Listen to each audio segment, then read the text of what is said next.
হারামজাদা, কালকা তোর পরীক্ষার তুই না দোকানত বসে আড্ডা মারিস কেন? বর্জনের দোকানত আড্ডা না মারি নে বগিলা তো পূর্ব পারিস। এই গোদাই আর রমেশের সঙ্গে থাকি থাকি ফাত্রা হয়ে গেলিস না।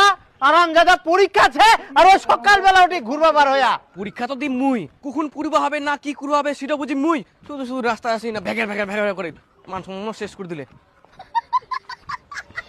প্রিয় দর্শক বন্ধুরা, আজকে শেষ পরীক্ষা ছিল। চলুন ছাত্রদের মুখে শুনে নিই আজকে তারা পরীক্ষা কেমন দিল।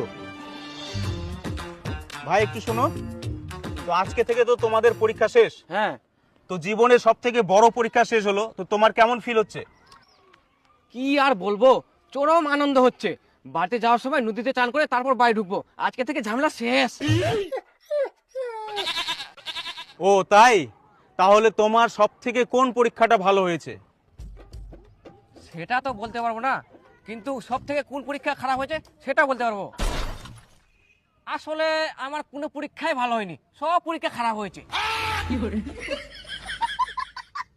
তাহলে তোমার পরবর্তীতে কি সাবজেক্ট নিয়ে পড়াশোনা করার ইচ্ছে আছে? পড়াশোনা করার কোনো ইচ্ছাই নেই। তাহলে কি করার ইচ্ছা আছে? বিয়ে করার ইচ্ছা আছে। আমার দ্বারা এগুলা পড়াশোনা হবে না, আর পড়াশোনা করে কোনো লাভও নাই। এখন বিয়ে করব, বাচ্চা কাচ্চা করবো, বিন্দাস সংসার চালাবো।